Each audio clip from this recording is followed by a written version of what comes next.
बहनों को मेरा नमस्कार। मंच पर विराजमान सभी अतिथिगण, किसान भाइयों, मैं भी आपकी तरह एक किसान ही हूँ। मैं आपको अपना परिचय दे देता हूँ थोड़ा सा। मैं गांव तिलवाड़ का रहने वाला हूँ। नाम तो आपको डॉक्टर साहब ने बता ही दिया है। और मैं कृषक सम्राट सम्मान से सम्मानित हूँ, कृषि मंत्री शरद कुमार द्वारा 2012। और भी 2-3 पुरस्कार मैंने राज्य स्तर पे भी ले रखे हैं। और मैंने एक किसान क्लब बना रखा, आदर्श किसान क्लब, जो पूरे राजस्थान में पहले नंबर पे आया है। तो मेरा एक खेती करने का अलग से तरीका, सबसे हटके। दुनिया तो कर रही है, जैसी भी कर रही है, मगर आज जो युग है, खाद डाल डाल करके हमने ऐसी भूमि को बना दिया है कि वो बीमार हो गई है। आप ये लगा के चलो कि अगर माँ अगर कमजोर होगी, बीमार होगी, तो स्वस्थ बच्चे को पैदा नहीं कर सकती वो। उसके लिए हमें अपनी जो मातृ शक्ति है या मातृभूमि है, उसको स्वस्थ बनाना होगा। उसके लिए करना क्या होगा, ये हमें अपने आप में सोचना होगा कि हमें करना क्या उसके लिए।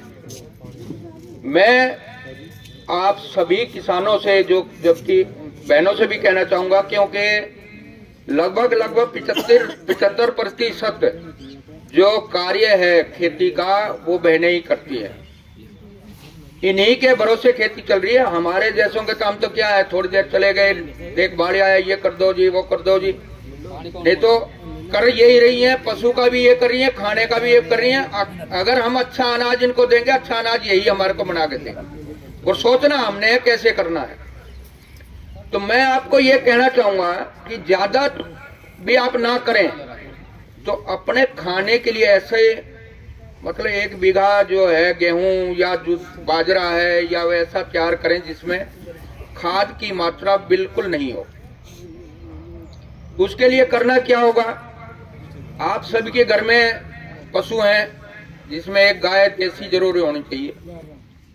अभी तक तो ज्यादातर लोग क्या पसंद करते थे, भाई जर्सी गाय अच्छा दूध देती है या भाई होल्स्टीन गाय अच्छा दूध देती है।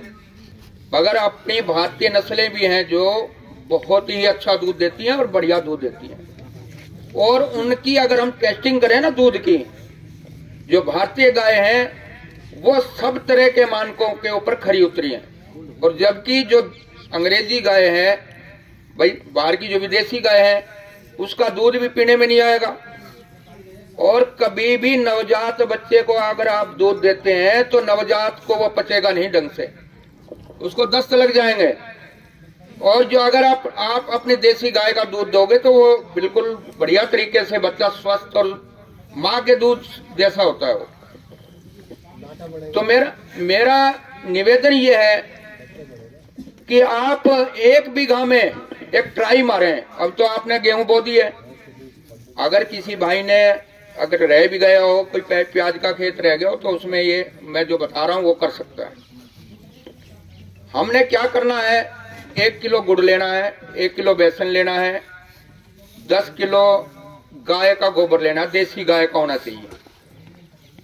देसी गाय का जो गोबर होता है, उसके 1 ग्राम गोबर के अंदर 300 से 500 करोड़ जीवाणु होते हैं। आप ये मान के चलो कि आप उसी गोबर को अगर अंग्रेजी गाय के गोबर से हम कंपेयर करेंगे तो उसके अंदर नाम मात्र के जीवाणु होते हैं। तो ये जीवाणु जो है वो हमारी फसल में जाएंगे और उन फसलों के अंदर जिस भी तरह की खाद उनको जरूरत है, वो जीवाणु उस खाद को उसी फॉर्म में उसको पौधे को उपलब्ध करवाएंगे। तो ये जो है, इसको आपने बनाना कैसे, आपको बताया कि भाई 10 किलो गोबर, 5 से 10 लीटर गाय का पेशाब, 1 किलो बेसन, 1 किलो गुड़, और किसी बरगद के पेड़ के नीचे की मिट्टी या मेंढ जो अपने खेतों को होती है उसके नीचे उसकी मिट्टी, या पीपल के नीचे की मिट्टी, या कोई छायादार पेड़ हो उसके नीचे की मिट्टी, वहां जीवाणुओं की मात्रा जो है ज्यादा होती है। तो आपने सर्वप्रथम क्या करना है कि ये जो मैं आपको बता रहा हूं ये 1.5 बीघा के लिए पर्याप्त है और 2 बार डाल सकते हो 1.5 बीघा में। उसमें आपने पहले गोबर को घोलना है। एक 200 लीटर का ड्राम लो, उसको गोबर को इस तरीके से घोलो कि उस बिल्कुल पेस्ट बन जाए और उसको ड्राम में डाल दो। उसके बाद में आप गाय का पेशाब डाल दो, फिर गुड़ घोल के डाल दो, फिर बेसन घोल के डाल दो और लास्ट में मिट्टी घोल के डाल दो। अब आपने इसको रखना कहाँ है? एक तो धूप में आपने नहीं रखना है, ओस के अंदर या ऐसी जगह में जहां बरसात पड़ रही हो उसके अंदर नहीं रखना है। इस ड्राम को छायादार ऐसी जगह जो ऊपर से थोड़ा सा कवर्ड हो तो उसमें रखना है। उसमें आपने क्या करना है, रोजाना उसको क्लॉकवाइज घड़ी जैसे घूमती है इस तरीके से उसमें डंडा घुमाना है। 200 लीटर पानी से उसको भर लेना है और उसके अंदर ऐसे सुबह शाम 2 मिनट के लिए डंडा घुमाना है। और ये जो खाद है इन दिनों में आपकी 4 दिन में तैयार होगी और गर्मियों में जो आपकी खाद है ये 2 दिन के अंदर ही तैयार हो जाएगी। जिस भी फसल के अंदर डालना आपने, जैसे गेहूं में आपने डालना है, जैसे धोरे से आप पानी दे रहे हो, धोरे से पानी दे रहे हो तो धोरे के ऊपर इस तरीके से यहाँ एक कैनी रख दो, उसमें गेट वाल लगा हुआ हो और आपका पानी धोरे से जा रहा है जैसे, तो इसके अंदर उसी हिसाब से आप उसके गेट वाल को खोलो कि ये 200 लीटर पानी जो आपके खेत में पूरे में चला जाए 1.5 बीघा में।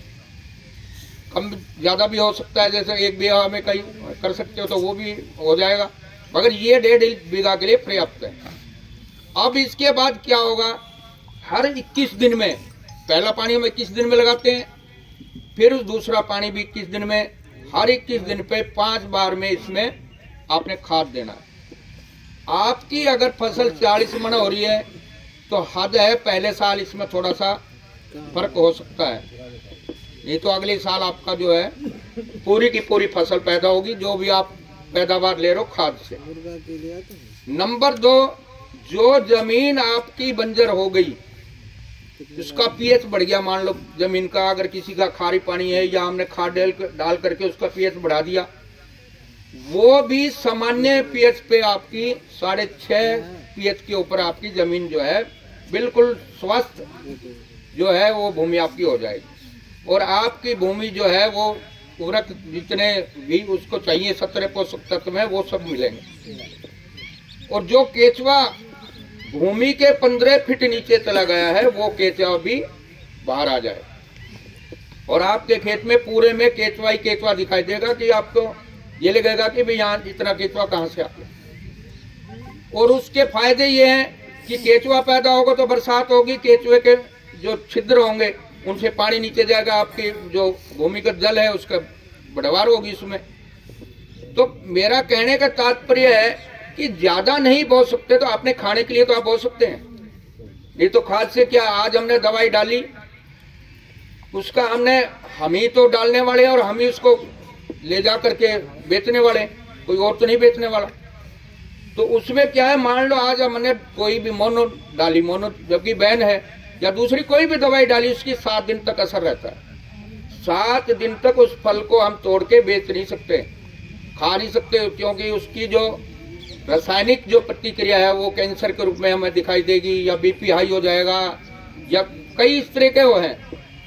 और अगर हमने जिंक की भी कमी दिखा दी गेहूं के अंदर, तो जो अपनी गेहूं पैदा होगी उसके अंदर भी जिंक की कमी होगी, और जिंक की कमी होगी तो आपको हार्ट अटैक आएगा। जब हार्ट अटैक